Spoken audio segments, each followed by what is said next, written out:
por la invitación. Es la primera vez que estoy en este foro. La verdad es que me ha gustado lo que he oído hasta ahora. Es muy interesante. Yo os voy a hablar desde un psicólogo que trabaja en un equipo específico, que lleva 21 años yendo a colegios haciendo orientaciones sobre autismo, cómo trabajar con los niños con autismo, con los alumnos con autismo. Es un poco lo que voy a exponer. Y lo que puedo decir en principio es que desde el año 92 que empecé a trabajar en este tema, todo ha ido progresando y mejorando, en el caso de la atención a alumnos con autismo. En algunos momentos aritméticamente o geométricamente. La creación de centros preferentes es un desarrollo geométrico desde el primero que se inició allá con Gemma Paniagua, donde pensamos que a lo mejor el modelo de integración de personas con discapacidad auditiva podría ser útil a personas con autismo. ¿Pero qué ha ocurrido? Esto que no ven, que no pueden ver aquí, dice lo siguiente: 1 de cada 55 niños tiene autismo. El Centro de Enfermedades, de Control de Enfermedades de Atlanta, ¿vale? Sobre 96.000 entrevistas. ¿Qué es lo que está ocurriendo? En algunos casos más. En Corea estamos con 2% de niños con autismo. Para ser conservadores, podemos plantear que el número de niños que en este momento en la Comunidad de Madrid tiene un trastorno del espectro de autismo, que es el 1%, son 11.234 alumnos. ¿Qué significa esto? Que significa que no basta con que haya más personas haciendo lo mismo de siempre. Hay que replantearse, hay que repensarse la intervención con estos niños, con estas personas. No basta con que haya más personas, que aunque haya más colegios, más centros preferentes, que haya más logopedas, que haya más, no es suficiente, que haya más equipos de autismo. Hay que hacer una intervención distinta. Yo invito a los políticos que están aquí, de la Mesa de Discapacidad, que se planteen de manera creativa cómo se puede hacer esto. Nadie tiene la solución.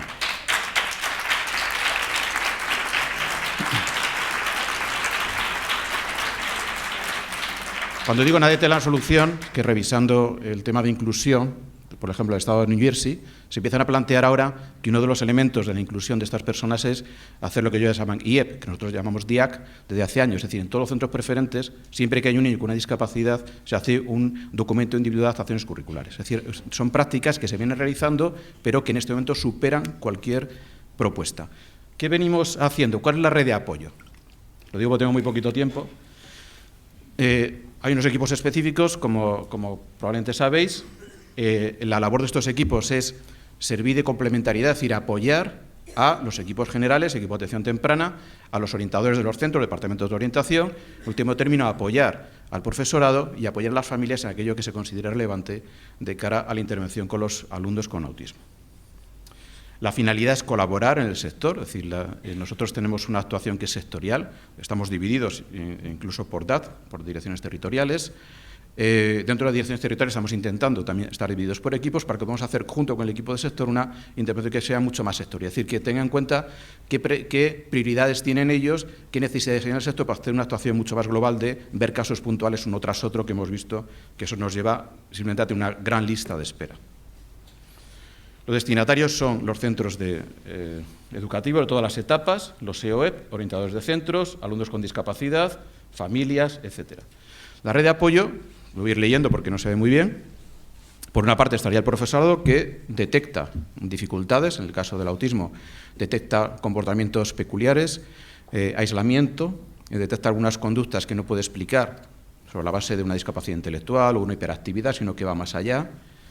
En esos casos son los profesionales de apoyo de los centros educativos lo que se hace una primera intervención, unos primeros apoyos.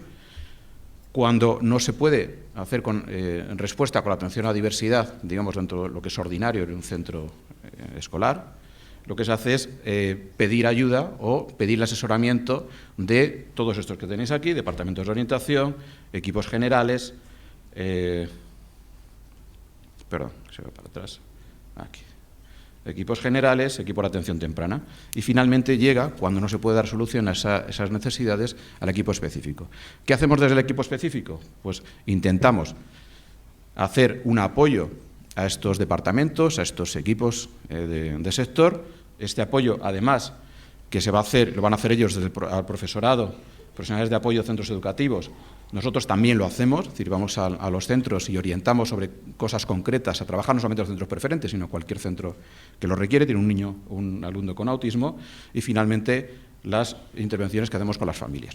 Es verdad, esto es lo que estamos haciendo hasta ahora, es verdad que hay desajustes, es verdad, porque ¿qué nos ocurre a nosotros? Que a veces nos pasa lo mismo que a las personas con autismo, no nos ponemos en el lugar del otro.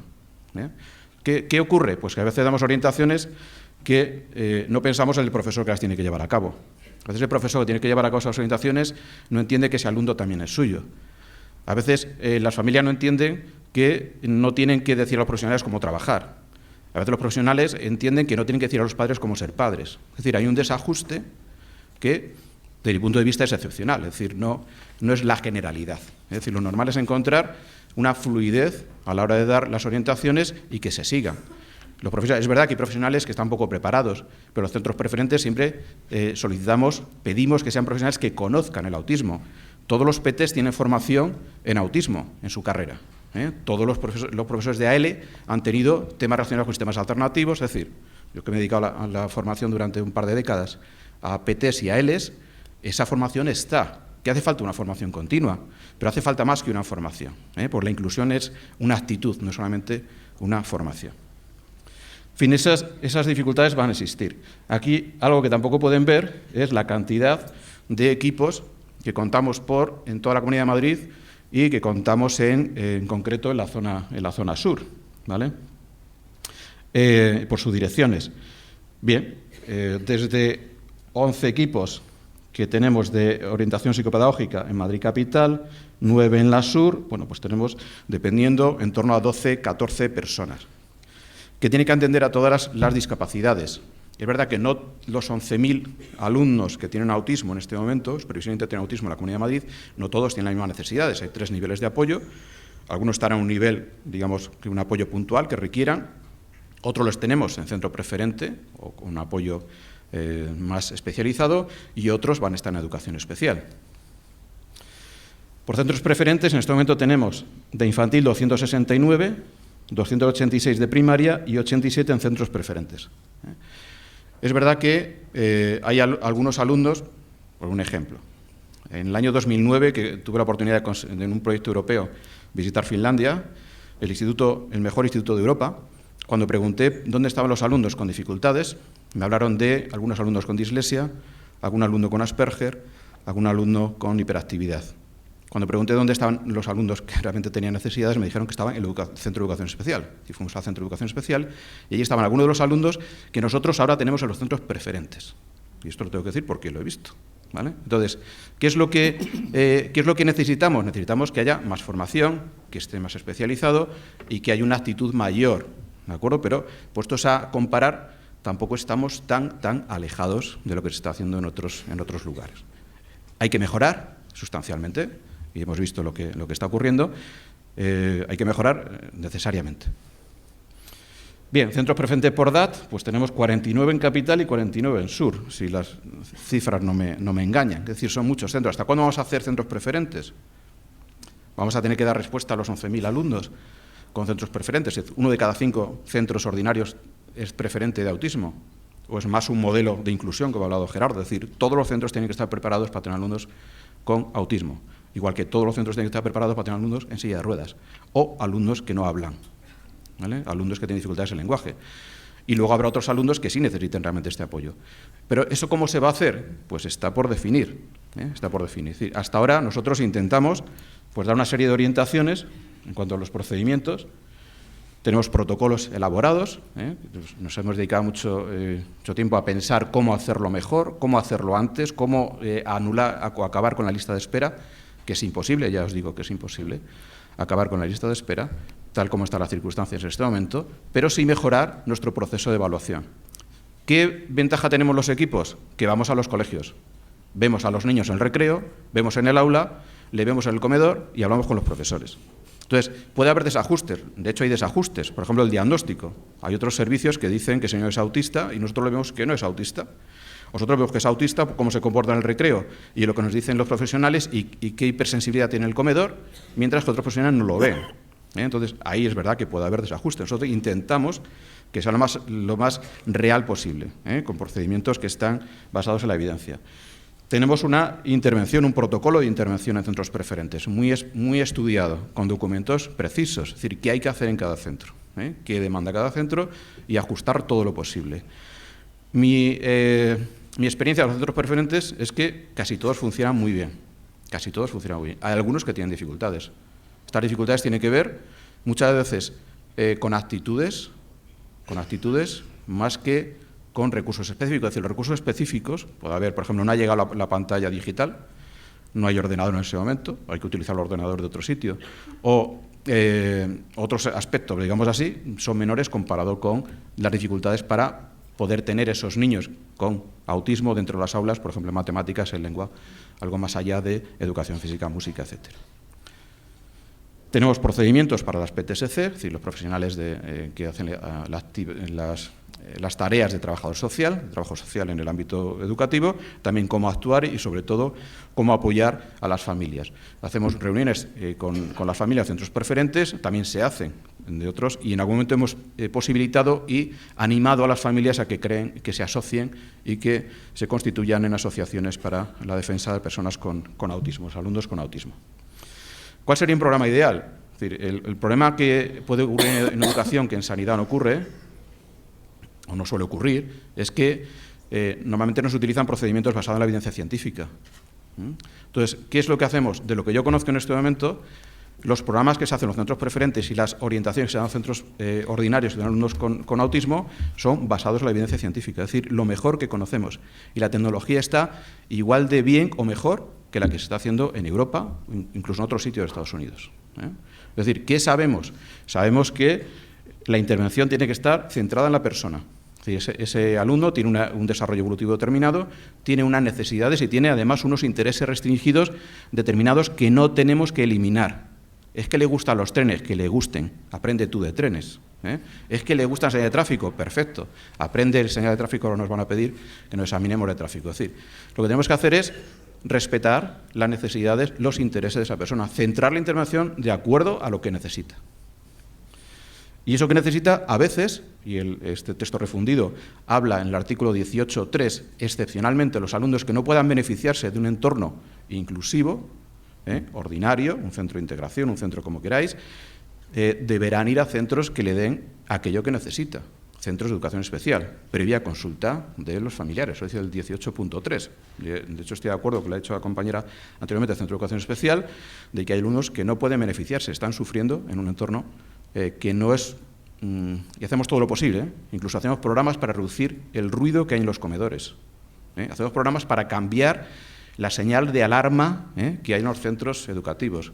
Y aún así hay alumnos que no pueden estar en ese entorno. Tienen que estar en otro entorno porque necesitan otro tipo de cosas. Un programa multicomponentes. Lo que se ha visto es que ¿qué funciona en autismo? La educación. La educación. ¿Qué más? La educación. Algún síntoma se puede reducir con la medicación. Alguno, con un antipsicótico, con los inconvenientes que tiene. Tiene inconvenientes. Tratamiento farmacológico cuando sea necesario, no vamos a ser en este sentido extremista, es decir, nada, ningún medicamento, sí necesitará. Ahora, que el control de comportamiento esté solo bajo el control del medicamento, no, porque así no aprende, es decir, un medicamento no enseña, un profesor sí enseña. Y otros elementos, un programa sistemático, el Curriculum Teach, hasta ahora es el mejor en cuanto a estructuración de organización de claves espaciotemporales y de estructuración del centro, hasta ahora es el mejor. La Universidad de Carolina del Norte, no se inventa otro, no tiene una evidencia 100%, es el mejor posible, ¿vale? En cuanto a estructuración. Y lo estamos utilizando, tanto es así que prácticamente todos los centros de educación especial tienen ya ese sistema. Metodología conductual, análisis funcional del comportamiento. Desde Patricia Howling a cualquier autor que queráis, habla sobre la intervención basado en el análisis del comportamiento, es decir, qué necesidades, qué explicación tiene la conducta de ese alumno, cómo sustituir esa conducta inadecuada por otra que sea efectiva y que promueva su integración, su participación en el contexto. Eso es lo que funciona. Y finalmente, la colaboración de la familia con programas, por ejemplo, como el programa Hanen. Las estrategias que utilizamos con los niños sin discapacidad no son las mismas que vamos a utilizar con las personas con autismo. De hecho, cuando el padre considera que es lógico que el niño con autismo hay que tratarle así, no es tan lógico, porque ese niño con autismo es más lógico que tú. Y, por tanto, tiene su propia lógica que tú no llegas a alcanzar. ¿Vale? Entonces, los padres necesitan orientaciones, necesitan programas de enseñanza de cómo tratar a su hijo en contextos cotidianos, lúdicos, a la hora de la comida, del baño, etc.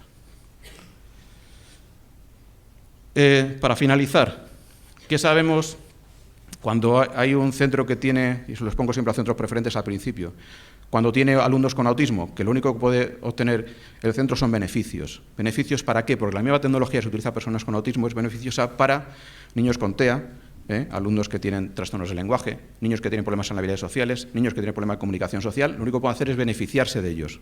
No se perjudican, al contrario. Cuando se introduce esta metodología, se extiende por el centro, pasa aquí que hace una labor importante que se va extendiendo y mejora también la práctica educativa con otros alumnos. Y nada más, muchas gracias.